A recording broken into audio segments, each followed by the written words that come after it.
that game. Did that moment surprise you, and how did you just kind of process how everything unfolded? Yeah, I mean, obviously wasn't expecting that to happen, but yeah, it was surprising.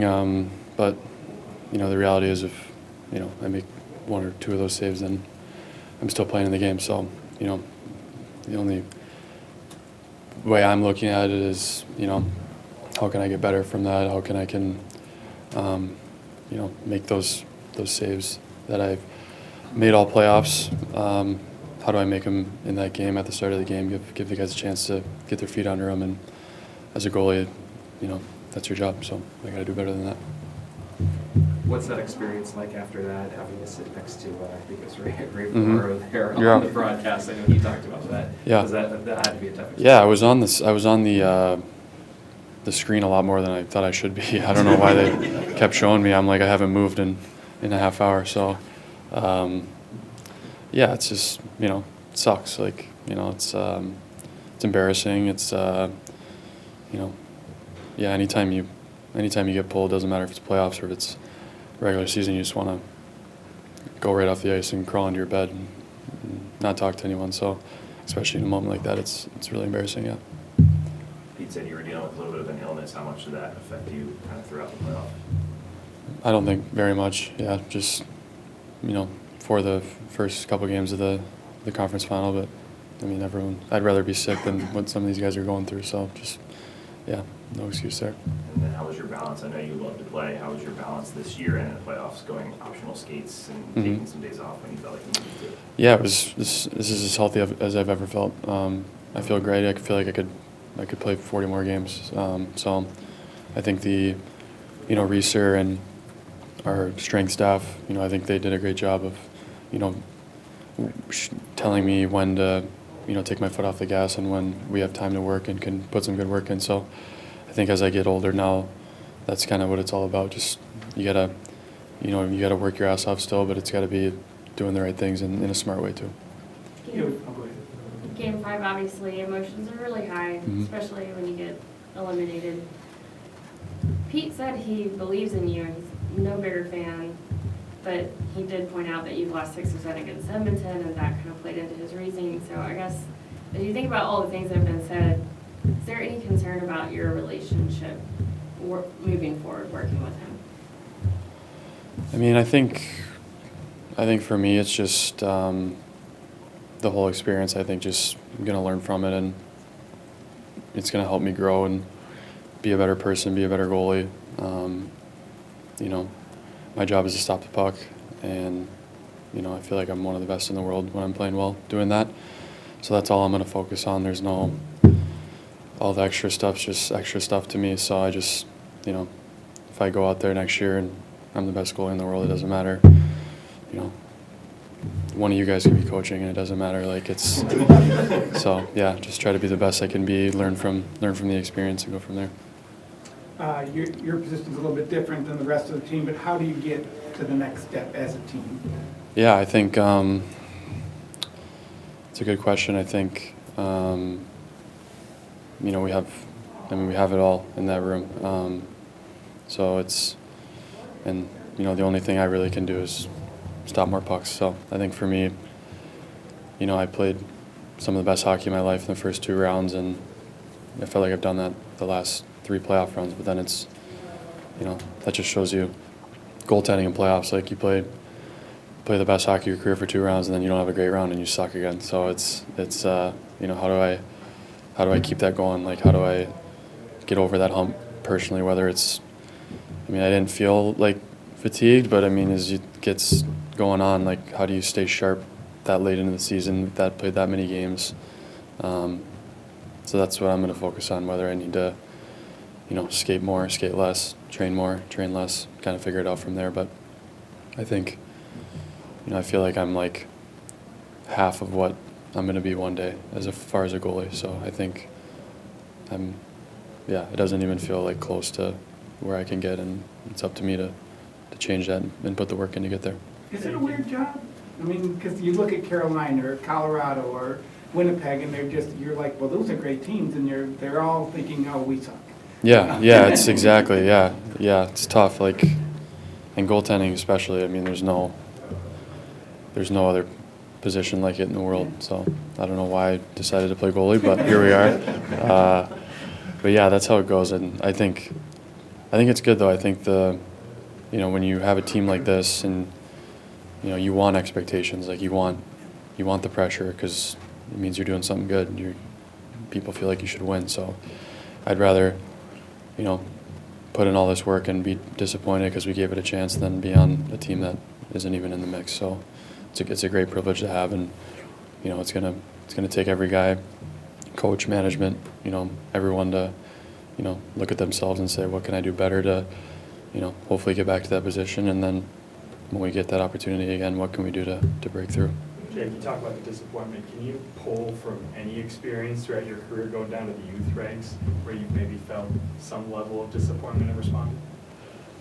Yeah, I think every year of my life, I haven't won the Stanley Cup or the NCAA tournament, so every year of my life's been disappointment, and I've bounced back, and I've learned from it, and I got better. And I think, when you go through, whatever in life, or, bad stuff happens to people, but life is tough, and it just makes it, when you finally get that win, it makes it all worth it. So I think, hopefully, whether it's next year, whether it's 5 years from now, I'm looking at you guys, we just won the Stanley Cup, and I said, remember all that BS? That was all for this. So, yeah. We talk a lot in the season about how playing your position is departmental. Mm-hmm. Do you think that, it's 82 games just to even have the privilege to go for the Stanley Cup, and then it's however many more in the postseason? Do you think that it might be more about like mental sharpness and acuity by the time you hit the third round?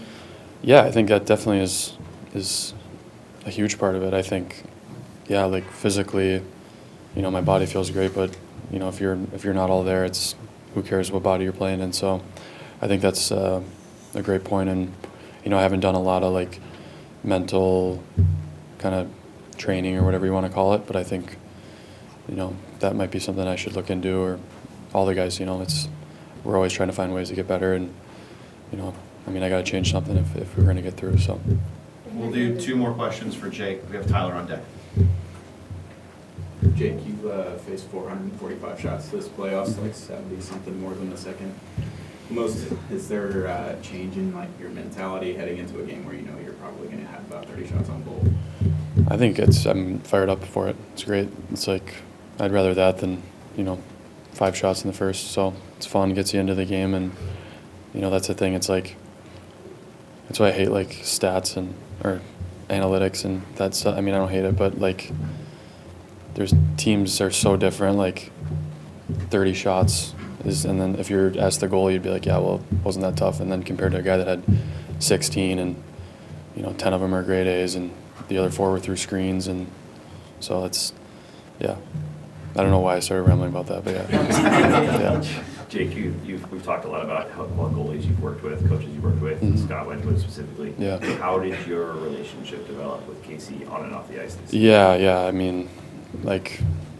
I'm like the luckiest guy in the world with these goalies that I've been able to play with. So he's, in my opinion, he was one of the best goalies in the league this year too. So he if he wasn't signed here for 2 more years, there'd be a lot of teams calling him, I think. So we're very lucky to have him, and he's just, there's nothing better than when you feel like you and your goalie partner are really like in it together, and like if I make a big save, he's the first guy that's pounding his blocker on the boards, and he knows vice versa. So he's a great dude. He works his butt off. He, has grinded his whole career to be in the NHL, and he's a world-class goalie that probably should be playing a lot more than he is. So, and off the ice, he likes golf, so that means I'm going to like him. So he's a great guy.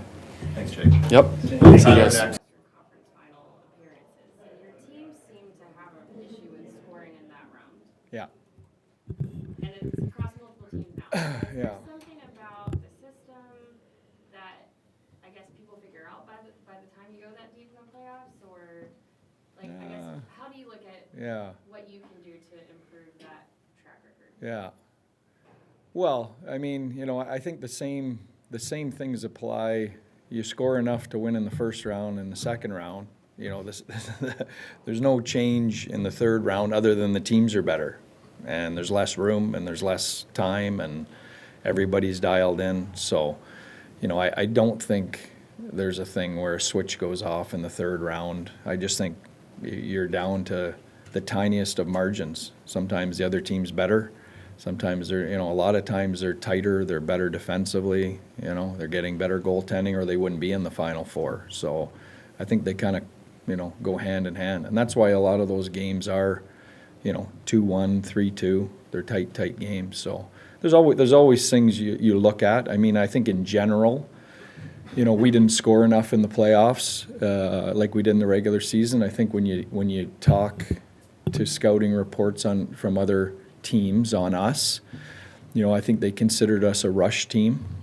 We got a lot of offense off the rush. You heard that consistently. And the reality is in the playoffs, you know, rush dries up.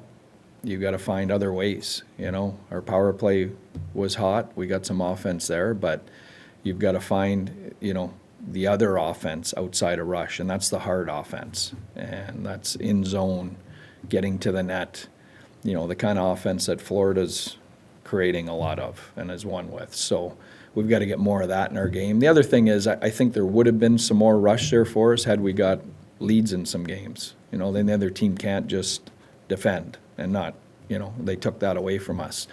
When you're behind 15 out of the 18 games we played or whatever, just to start, you're chasing the game. It's a lot easier to defend rush when you've got a lead. When you're behind in a game, you know, then you have to open it up a little bit to try and get back in, and that's where our rush, you know, probably would have appeared a little bit more if we could have got into that situation.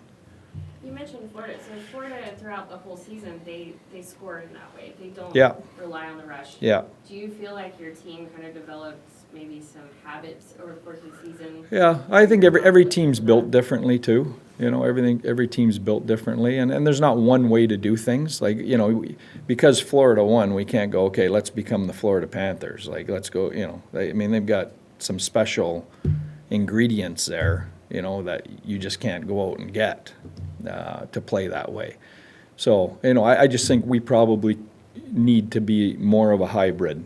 You know, I think we relied too much on that piece, and when it became tough because of the circumstances, behind in games, other teams taking that away, you know, we had trouble getting to that secondary way of creating offense.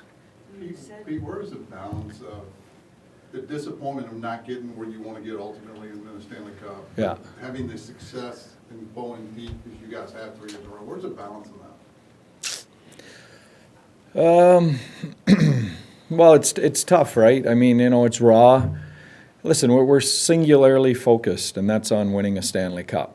So it's hard to balance anything less than that. You know, the reality of this game is there's 32 teams, and only one of them, you know, gets to be that team that is happy at the end of the year and is in a good spot. And everybody else, you know, feels like they came up short. So, you know, but you do have to have perspective, and you know, this group faced a lot of adversity this year with injuries and different things thrown at them, and they found a way to have a really good regular season. Despite that, it didn't go off the rails. Found a way to get through 2 excellent hockey teams in Colorado and Winnipeg in 2 series where, you know, we probably weren't favored in either one. One was the President's Trophy winning team, and the other one, you know, was a team that was one of the hottest teams down the stretch, and everyone was picking to win a Stanley Cup. So, you know, there's a lot of pride in the work we did there. But, you know, it's hard when you're singularly focused on a Stanley Cup to get past the disappointment of not getting there. And sometimes it takes time. You know, sometimes that perspective comes with time. After Game 5, you said that you felt like you had seen a good enough of a sample size of Jake against the Oilers, and the status quo wasn't working. There's a pretty good chance you'll face them again in the playoffs. Do you feel like you can trust him against them? Oh, yeah. Yeah, listen, you know what? No one's a bigger fan of Jake Oettinger than me as a person or a goalie.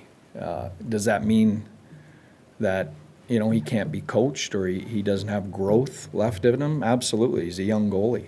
He's a young goaltender, and I think from a coaching perspective, we're 1-7 against that team at this time of year in the conference finals. So everything's on the table: lineup decisions, goaltending decisions, system decisions. Everything's on the table when you're looking for some type of way to flip that momentum, because it's not a small sample size. 1-7 is not a small sample size. So, but that's not just on Jake. That's on our entire group. I mean, we scratched veteran guys in order to try and change that. We moved guys up and down the lineup. We switched lines. We switched power play units. I mean, you're looking for solutions in order to try and flip that momentum, and the goaltending is one piece of that.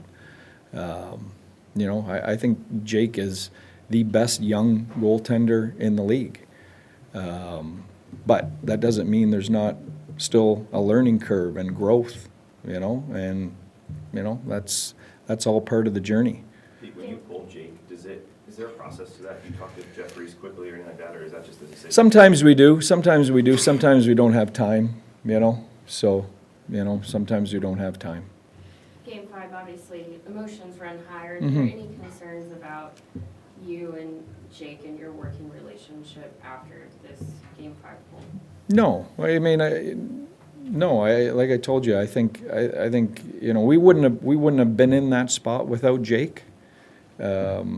Just like we wouldn't have been in that spot without a lot of other guys in that room. That doesn't mean that they can't be coached or moved around as a piece in our group in order to try and keep moving the group forward. And we did that with a lot of our players. When I moved Jamie Benn to the fourth line, does that ruin our relationship?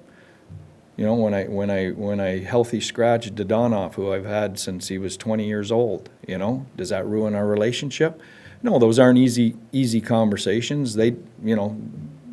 As a player, you don't like that. I'm sure there's always some hard feelings, but those are the decisions we make, and we try and keep it as professional as we can, and it's all with one goal, and that's to try and keep the group moving forward. What was the conversation like with Jake, either after the game or today, whenever it happened? Yeah, I haven't had a conversation with him yet. We haven't had a chance.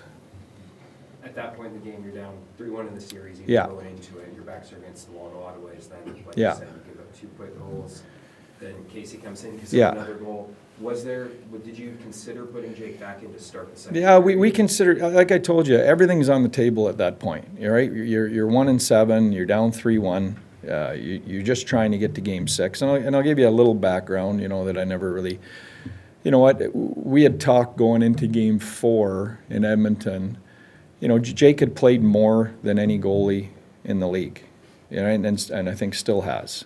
And really, every other team had used 2 goalies other than Florida, who had played less games. So, I mean, there was a conversation. Is he wearing down? He had an upper respiratory thing he was dealing with. There was conversation within our coaching group about, should we give this guy a rest, for a night? Everyone else is using 2. Obviously, Edmonton had used 2. Is their guy fresher? I mean, that's all real conversation that goes on. So, I mean, that was on the table as a conversation as early as Game 4. We didn't make that decision to do that, but we were talking about that. And when you're in that moment, you're making that decision. What's going through my mind is, we need to stop the bleeding here. Our team looked tentative. We're down 2-0. You're in the back of your mind, is he a little bit fatigued? He's been through a lot. He's carried us through 2 rounds. Is he going to be a better goalie in Game 6 and 7 for us fresh? And can Casey come in and flip the switch for us here and give us a shot of energy, which he's done all year for us. So, I mean, that's the thought process, right or wrong, and I know, listen, but I don't make those decisions lightly, and I don't make them you know, not to hurt feelings, like, you know, and I don't, and there's nothing personal in it. And no one's a bigger fan of Jake Oettinger or Casey DeSmith than I am. You know, there's one motive, and that's, you know, how do we survive this and get it to a game 6? And so, you know, and I have to live with those consequences. If it works, you know, great. We're in Edmonton tonight, and you guys are telling me how an awesome a move it was. You know? And when it doesn't, you know, I've got to stand up here and do this. And I understand, but I can't coach. I can't make those decisions out of fear of doing this. I can't. That's not how I'm built. They had 2 points in the series where McDavid scored kind of I think one of them you referred to as a backbreaker in game 3, where he comes in right before the end of the second period and gets Yeah. the goal, and then again Yeah. in game 5 too, he had that block shot Yeah. back home and that breakaway. Yeah. How much is that? I mean, Rantanen was kind of that Yeah. guys earlier Yeah. on. Is that just a case of they have that player, you know, one of a Well, kind? one team has that One team player. has that player. I mean, listen, I was on a Team Canada staff at the Four Nations where that same guy, you know, won us that tournament. So, I mean, he's the best player in the world. You know, having said that, you know, I thought overall we actually did a pretty good job on him. He was very opportunistic. A lot of it bled from us playing from behind. You know, we push a little bit too much, and then he was gone the other way. You know, I thought we got unfortunate in Game 5. I mean, the block shot, and he's line changing right out onto his stick for a breakaway, and then the own goal off Lindy. You know, it felt like we were on the wrong side of a bunch of those this year in the playoffs. So those are hard to explain, but you know, yeah, I mean, he was a difference maker for sure. We'll do 2 more questions in Yeah. the interest of time to get players out of here. Brandon's about to start an 8-year stretch with this team. You've seen Pavelski do it. Can he be even better with the process of getting him in here and having a full off Yeah. season and all? Oh, for sure. And you know what? Listen, I loved what I saw. I loved what I saw. He's built for this time of year. You can see why he's had success this time of year. You know, and I think you know, you saw the start of the leadership. You know, he started to get comfortable around the group and lead. And I think that's just going to be more and more as he gets more comfortable around our group here. Last one to Owen. Yeah. The hot topic of handshake lines and coaches. Yeah. Your thoughts and the trade-off of letting the players have it versus we've seen when you've been mic'd up and the Yeah. things that go between former players. I mean, those are Yeah. special human moments too. Yeah, you know what, that's a tough one for me. I understand where Paul's coming from, and I have great respect, obviously, for Paul. You know, I do enjoy the fact that, you know, I get a chance to acknowledge some of the great players that you have so much respect for on the other side, and a lot of players that have played for me at some point, because it's the only chance to really connect. But I also get that, you know, maybe there's other times for that. You know, the whole mic thing, I think, plays a part. I mean, you know, I'll be honest with you, some of that is, you know, I'm not comfortable really comfortable that all that's out there. I mean, a lot of those are personal messages amongst us that I'm not sure should be out there, as much as everyone loves the 24/7 behind the scenes stuff. You know, I'm not sure. So maybe it's better we don't put ourselves in that situation where all that personal messaging is going to be out there. Leah, go ahead. You had another one? You remember what it was? Thank you. Jamie Benn, I know that Yeah. his future is kind of up in the air Yeah. at this point, and he had said last game he hadn't made any decisions, but what does it Yeah. take to be able to coach him? Yeah, a phenomenal experience. I mean, I'm praying Jamie Benn's back. One of the best leaders I've been around.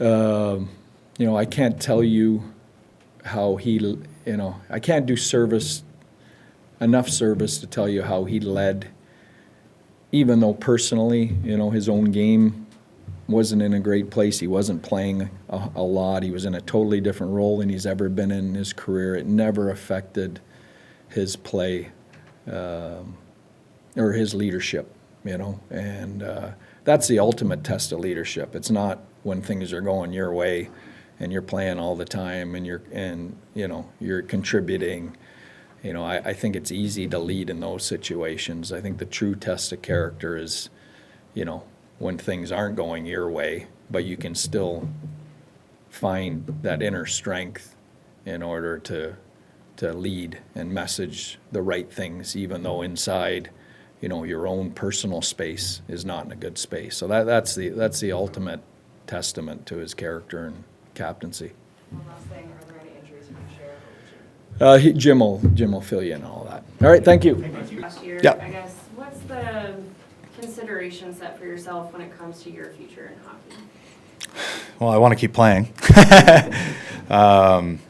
No, I mean, I think obviously, like I said last year, I'm pretty open about it. Like, I'd love to stay here and make it work. And I think I'm in a little different place maybe than I was last year looking at things. But I believe in this group and want to be here. And I know how close we are, and I don't take that lightly. I've spent most of my career, watching the first, second, third round, fourth round, right? And so getting a chance to actually do it for 2 straight years, I'll tell you what, it's hard waking up yesterday. Hard going to bed the night before. It's still hard, I get random feelings just of sick to my stomach walking around right now, right? Like, because how, the opportunity you have, and as you get older and you go a lot of years without making playoffs or losing out, and then you get a chance like this, and you're got more behind you than ahead of you.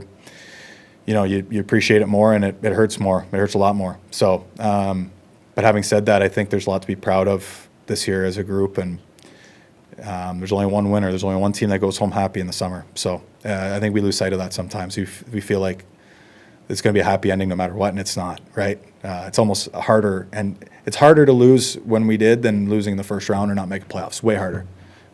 So yeah, I believe in this group. I mean, it's a young core of guys, and I think our older guys are still playing pretty well as well, so contributing a lot of things. So I think there's a lot of good pieces here, and hopefully the team can stay together and we can have another crack at it. When you say that you're in a little bit of a different place this year, is that more of a reflection on kind of the season that you had, or? No, I was talking more probably from a contract perspective, because that was the nature of the question. I think at this point, we'd, as a family, I think my kids are getting to the point where you're looking for some stability. So 1-year deals are tough. Again, I don't know what's going to transpire. I don't know. I'll have to wait and see what's out there, right? And I feel like I've hopefully put myself in a good position, and I've really enjoyed being here, and I think I've gotten great feedback about things, and it's hopefully we can continue to move forward. How do you assess this year for yourself personally? You had probably one of your best offensive years, regular season. Yeah. And probably one of your most frustrating postseason runs. Yeah. Yeah. How do you kind of balance it throughout? It's hard, right? Because I didn't change anything, and you get a point per game in the regular season, then the playoffs come and you find, I think I was hitting goal posts that were on nets that weren't even in the rink. So it's hard. I mean, I just talked to coaches about it, and it's like, man, like, I think a lot of I talk about process all the time, because I think that's the most important word as an athlete. And I think it was pretty good. And I had, a ton of people reach out to me, and, I'm going home, I'm pulling my hair out, right? I'm going crazy because I want to help this team win. I want to produce. I'm counted on to do that. And I just, sometimes it just doesn't happen. And there's no, you got to find a way. And I'll tell you what, it fueled me. Losing and some stuff I was going through last year fueled me every day I walked in that gym this summer, and that's going to be on my mind. I won't, it was on my mind until game 1, this year. I know I like that motivation, and I think the way I look at it is what a blessing it is to wake up every day and have something to work towards like that, right? And I think the hardest summer I might ever have is if I ever do get a chance to win the Stanley Cup, you feel like you've you had a perfect year because you won. What's that first day in the gym look like? That's a tough day. Hey, what, how do I move forward? So I try and look at everything as, on a grand scale, and it stings really bad right now, but it just means it's going to fuel me more later, and that's the way I try and look at it, and I take it very seriously, and there's no one harder on myself than me, and probably too much at times, and that probably played into it a little bit too as it continued. So just, I'm an older guy, but I feel like I'm getting better and, learning more and more every year. So I won't stop doing that until I hang them up. I remember on this day last year, you mentioned how some of those personal things, the change in scenery, Yeah. then being brought up by Nashville, all those things kind of hit later in the season. Yeah. And you really felt those hit. Yeah. And you were committed to going into the next year and not having those. Yeah. Do you feel like you kind of? No, I think as athletes, we always have some baggage and some different things that we carry with us, and I think a lot of it at times is heavy, and then sometimes it fuels you. And I think for me, I've learned to really use it as fuel and use it as, everyone knows I'm a Christian guy, and God only gives you what you can handle, and I think sometimes it feels like stuff, what doesn't kill you is gonna kill you, and sometimes what doesn't kill you makes you stronger, right? And that's the old cliche, but I think I moved forward past that, and now I was able to play pretty free this year, and even in the playoffs, as heavy as feeling not producing and not breaking through like I would have liked to, and probably with my game probably deserved to a lot more. I mean, I learned from that, and I'm going to handle it differently going forward, and I'll handle it better. And it's pretty tough to have to be perfect all the time. There's no such thing in this game, and I think the biggest thing I can do for myself this summer is probably forgive myself a little bit and take it easy on myself a little bit, and just let it be motivation, and not I don't need to. I'll be lifting weights in the gym. I don't need to have more weight on my shoulders, right? So you don't need to put more on yourself. So I think that's, going forward, I think every year there's no reason why you can't, it doesn't matter what age you're at. I think you can continue to get better and become wiser, and whether it's physical or mental, I think there's always room to grow. So that's what I'll be looking to do, and hopefully come back better for it next year. Did you guys as a team talk about the offensive? Because you weren't the only one who was. Yeah, no, one yeah, goal, yeah. By any stretch, how did you as a team feel about the offensive game? Yeah, that was probably the difference. I think we had that 5-game run that Mikko went on in his line that was absolutely on fire. But outside of that, I think we all kind of were in the same boat. It wasn't and that didn't make it easier. Individually, because now you're feeling bad for some of your teammates and hoping that they break through. And yeah, I mean, playoffs is such a crazy thing, because usually in the regular season you work your way through stuff, but when the other team is on all the time, and I think a big thing too was, unfortunately we weren't able to score first enough to make a team press a little bit more. Teams were defending leads against us, and now they're playing better defense than even the start of the game. So now it's even harder to score.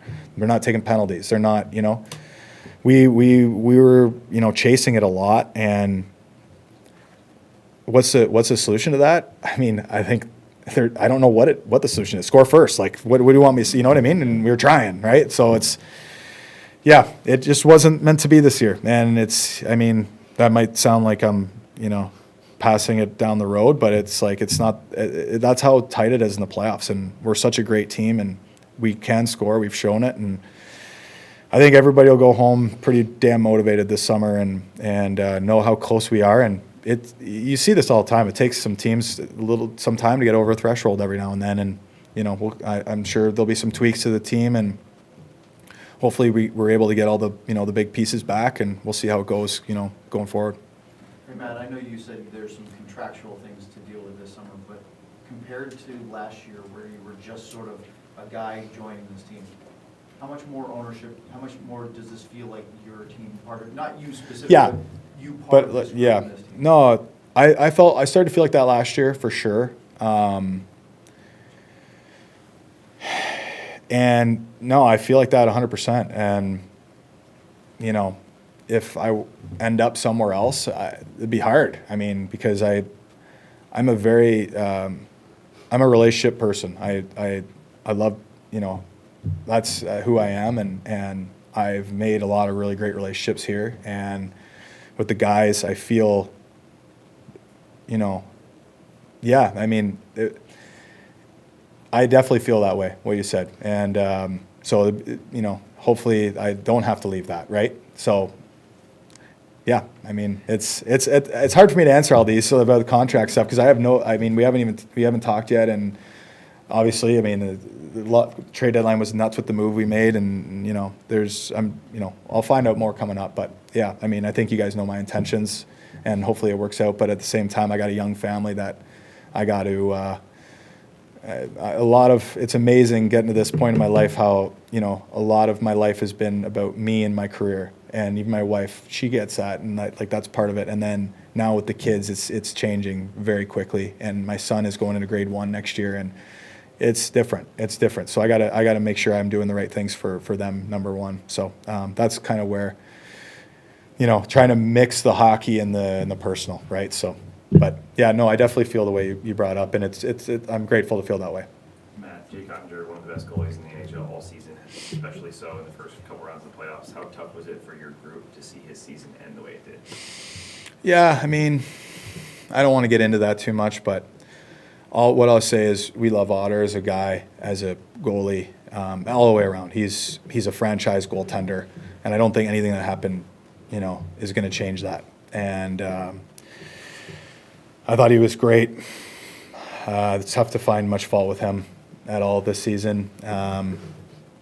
You know, I think what happened is you're trying to find a spark, and I'm not going to, you know, address more than that because I love both everybody involved in the situation, and you know, it's not on me to comment, to be honest with you. But what I will say about Jake is, you know, how much I've enjoyed getting to know him and be around him. He and I are quite tight, and he's a mature kid for 25 or whatever he is. And I mean, man, it's stressful enough going and playing a playoff game as a forward when you have a bunch of line mates and everything. You got this kid back there by himself, you know, trying to carry the you know, the mail back there.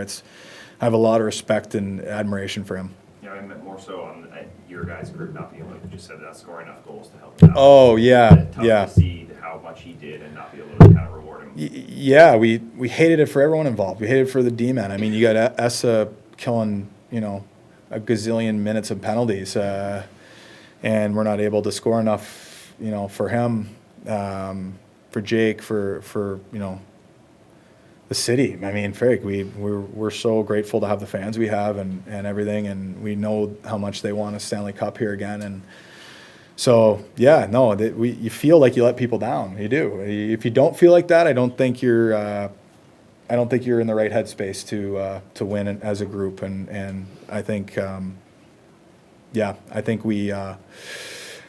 It's going to stick with us. It's going to take a few weeks to shed that, you know, and get rid of feeling the way we do. And I hope everyone knows how hard we worked and tried. And, you know, it doesn't always go the way you want it to. And we know that we need to be better in that respect, and we'll work on that next year. You know Mikko pretty well. How hard is it to do what he's going to have to do now? He's kind of going to be the face of this franchise for the next 8 years. And then we've seen Eichel, we've seen other guys carry that weight. And how do you balance that? He seems like, just in seeing him, he seems a lot, quote unquote, different than the typical Finnish player. He seems very outgoing and part of the leadership group. Yeah, no, I think,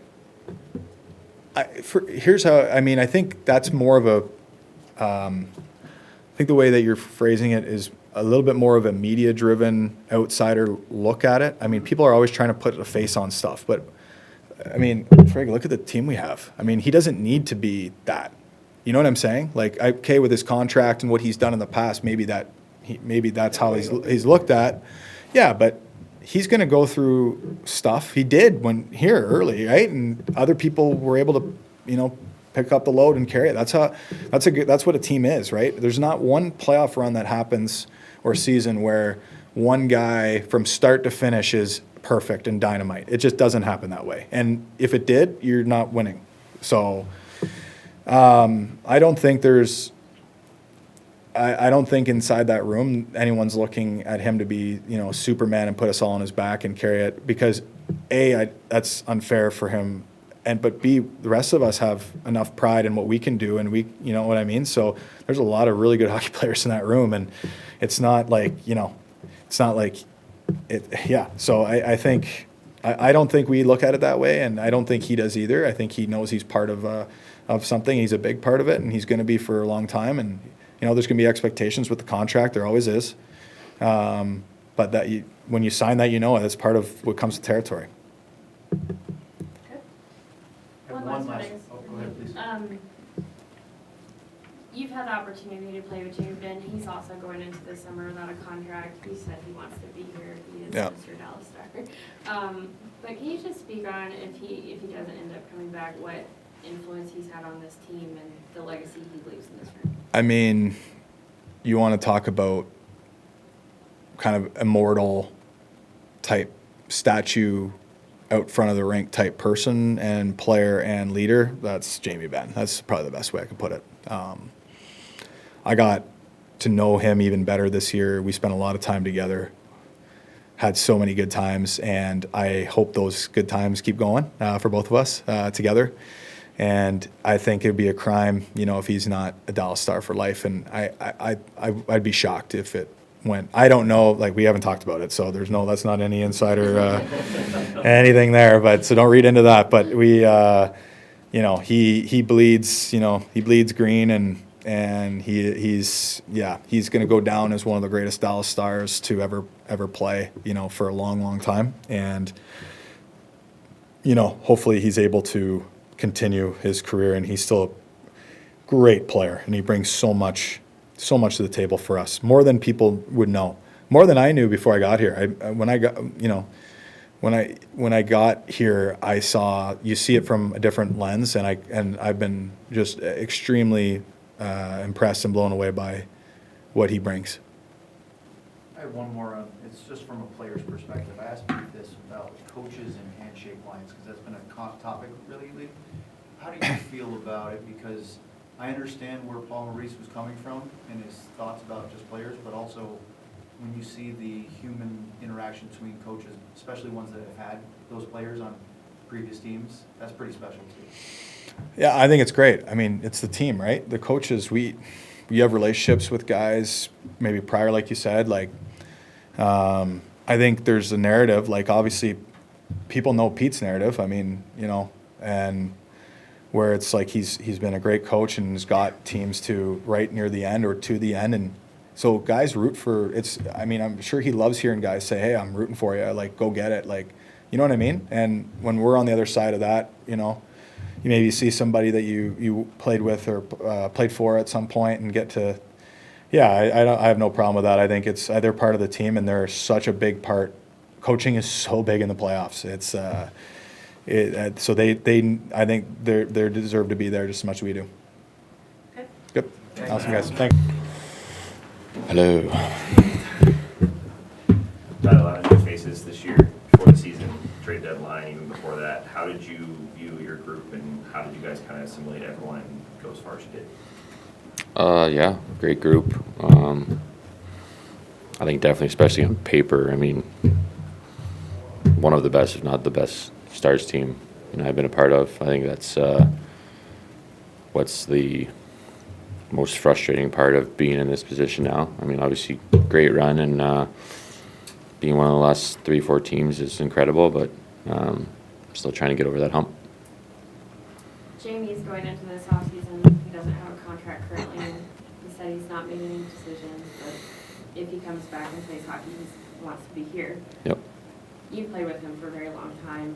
What has it been like to be on this ride with him, and what influence do you think he leaves in this locker room if he does choose not to come back? It's a big question. That could be a long answer. Obviously, amazing time. How long has it been? I don't know, 12 years with him. I mean, seen him grow up, seen him get married. He's a dad now. I mean, kind of gone through this journey together. so many amazing things to say about him and his growth and the leader he's become, leader he was really since I got here. You know, one of those guys that, I mean, I think about when I'm on this journey in the last couple of weeks and getting so close and trying to get this job done for a guy like that.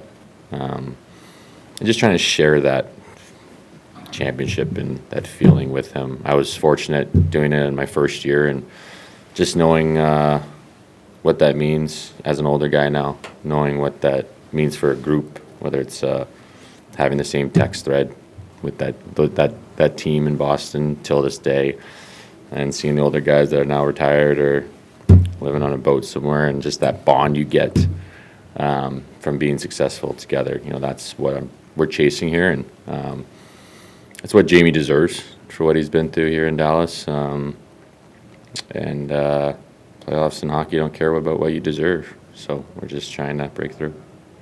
How's your year been with the whole surgery and recovery and just what you did at your house and everything? It just seems like it shows how much you want to win the cup. Yeah, want to win, want to be a part of these runs with these guys, want to be a part of the solution for the city of trying to get a championship here. A memorable year for sure, off the ice with some, you know, difficulties and struggles and having a baby, some amazing things, you know, and thinking that this was going to be, you know, the year, and had a great chance, great opportunity. I know it doesn't come back often. It has here the last few years, and, you know, we need it to continue. How do you feel physically? Do you think it'll be a good summer? And good, yeah. Yeah, no, I feel good physically. Felt like I kept getting better. Have mobility I haven't had since I was probably 13, so hips feel good. I was maybe a month or two of training left of a section in a phase I couldn't really get to because of timing that I get to now with this off season, and I'm going to take full advantage of it. Jamie talked about learning from guys like Brendan Morrow, Joe Pavelski. How did you see him develop as a leader throughout your whole time with him? The whole time? Hairstyles, I mean, everything, right? I mean, we've been through so much. I don't know if we were immature back in the day, but we're definitely a lot more mature these days. So, yeah, I don't know what his plan is. He's a secretive guy in that way. Maybe talk to him over the next few days, but there's not a guy that wants to win more, especially here, than him.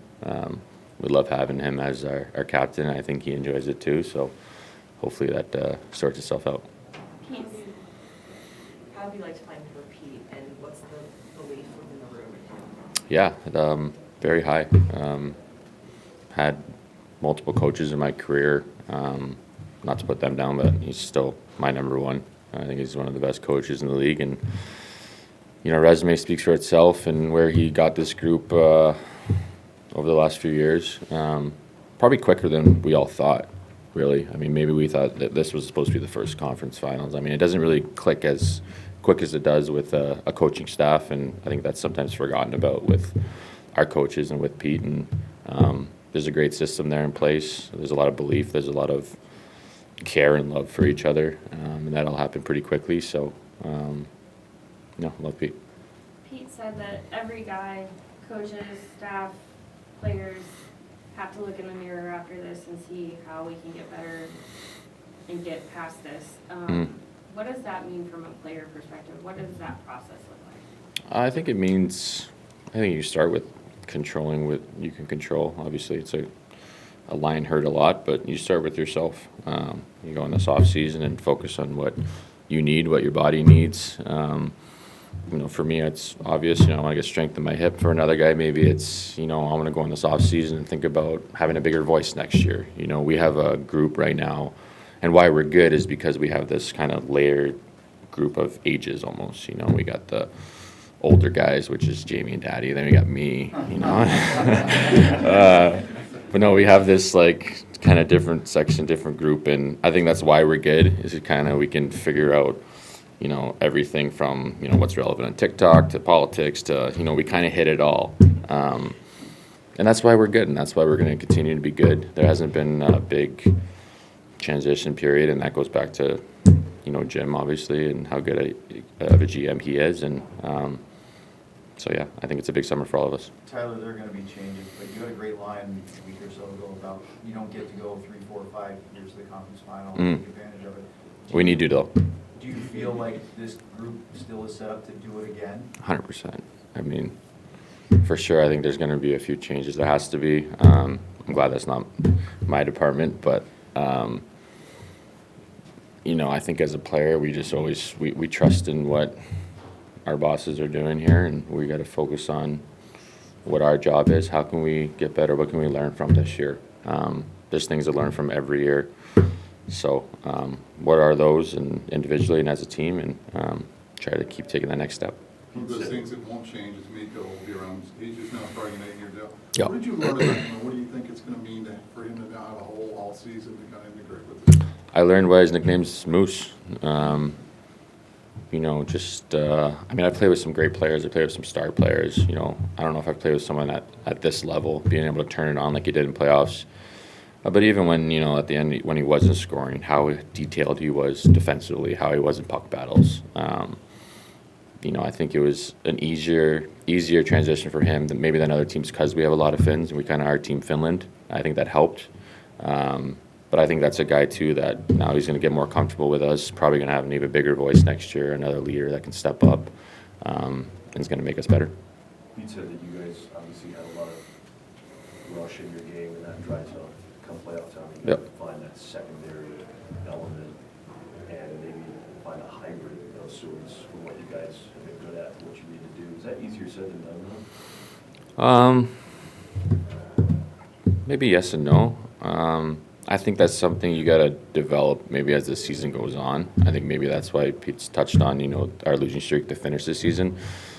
Can you flip a switch? I typically don't think so. Mind you, we did.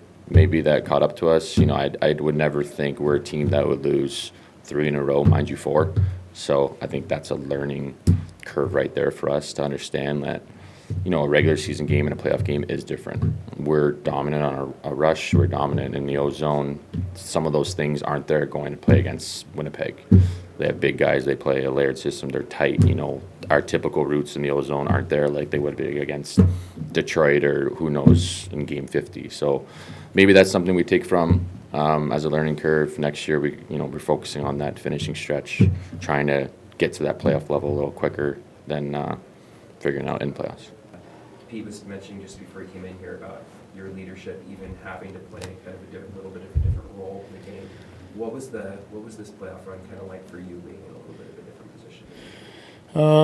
It's different at times, difficult at times, but the playoffs are all about team first and making sacrifices and doing what's best for the team. And as my role changed a little bit, that was my mindset, this was what was best for the team, and it was my job to just go out there and try and do my job and do it the best I could. After Game 5, you said you haven't made any decisions about your playing future. I guess, what are the considerations that go into whether you're prepared to go into another season? I'm going to go into the summer planning on playing next year and, prepare like I do every summer, like I'm going to play. First time you've gone into an all-season without a contract in a long time. How do you hope that process plays out and the timing and everything?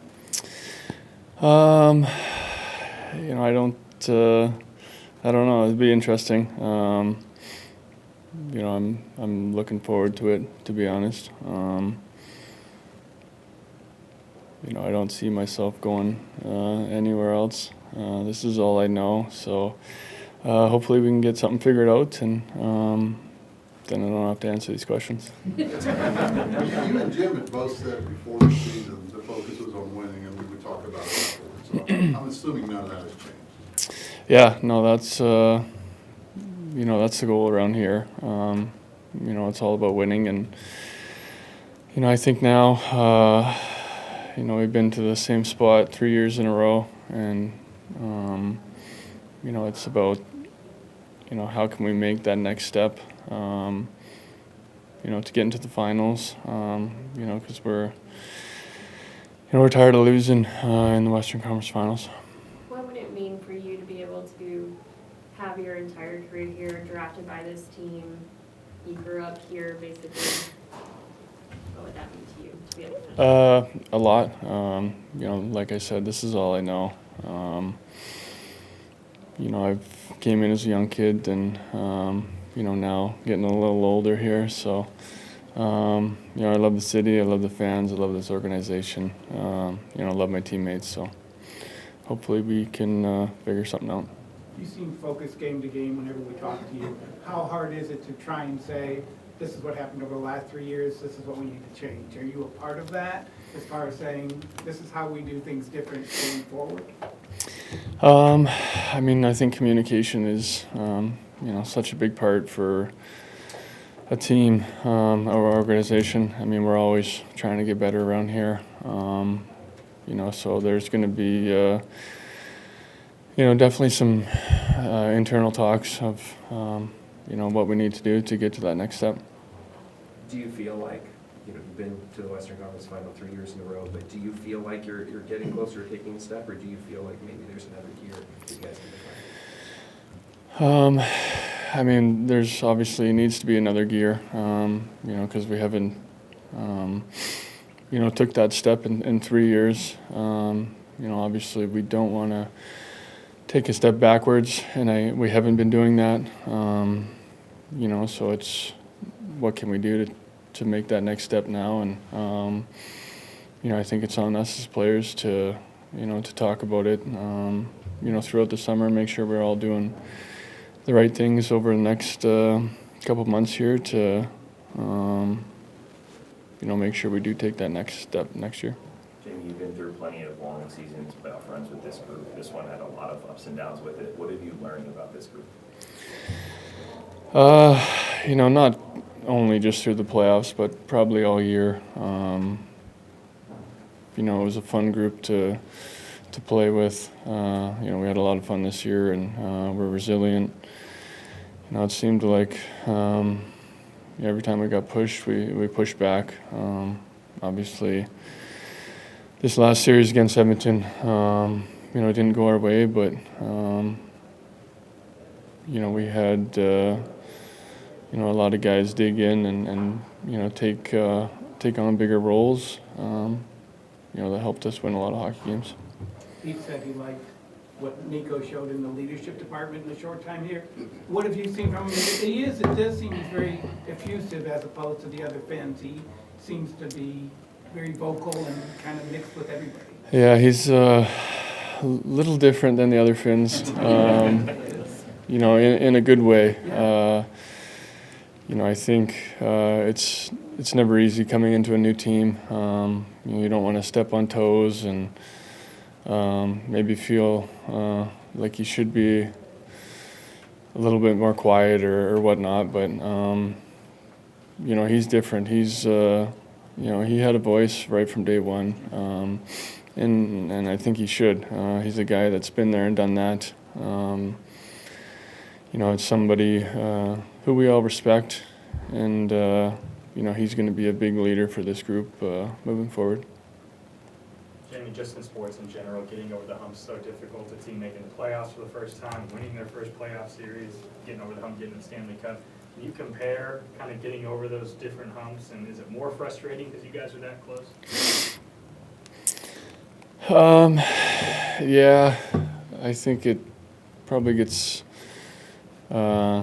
it's more disappointing the closer you get and the older you get. I think,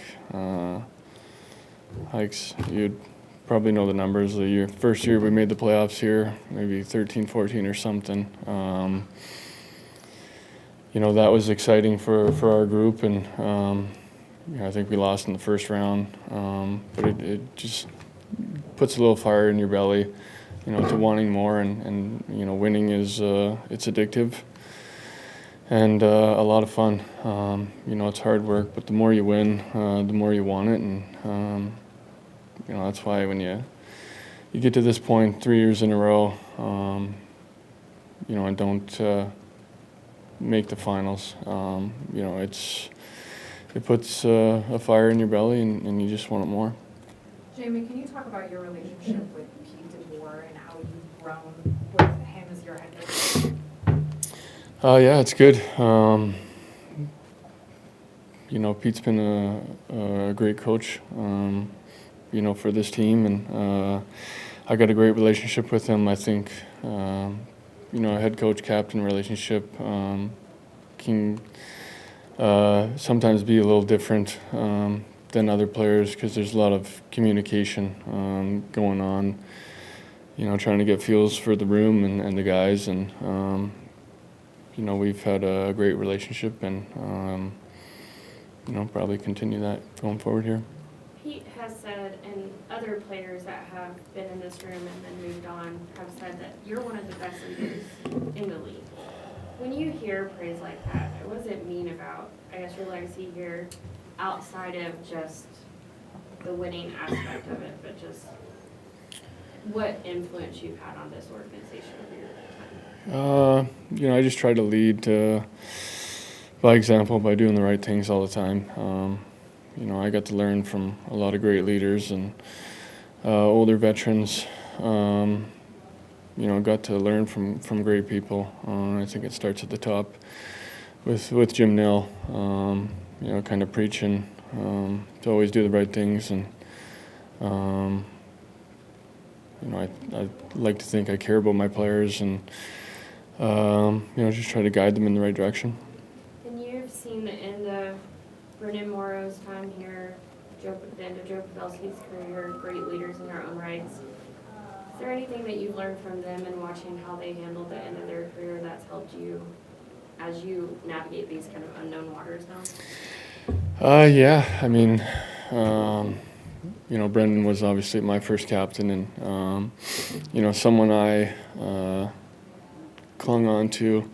You know, I wanted to be just like him, and you know, I thought he was like a superhero. So you know, I got to learn from him, and you know, still do, still talk quite a bit. And then Pav, you know, I think right till the very end, Pav was you know, teaching, inspiring. He was such a good player, such a good person and leader. You know, he really did a lot for our group, and you know, obviously Wyatt Johnson as well. You know, kind of teaching him the ropes. Jamie, when you end a season, like you said, it's always, you know, frustrating or disappointing that it doesn't end the way you want. This year's a little different. You go home and you have a wife and a child waiting for you at home. What's that experience? Mixing that frustration with also that part of life. Well, I think they say never take work home. That's something I try to not do, but it's hard sometimes. But a lot of fun, you know, walking in that door and seeing my wife and kid, and trying to decompress from you know, this game.